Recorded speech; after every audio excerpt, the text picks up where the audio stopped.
Anis Mehmeti duket në formë të shkëlqyer në Angli. Sot ka shënuar golin e radhës për Bristol City, ndërsa përballësht ekipi Southampton. Ndeshja është e vlefshme për javën e 11 dhe pikërisht Mehmeti vendosi baraz peshën.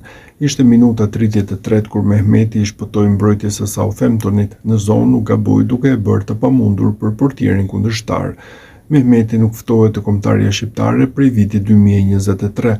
Trajneri kombëtar Silvinjo shprehur se duke pasur trafik lojtarësh në krahun e majt, ftesa për të ka munguar.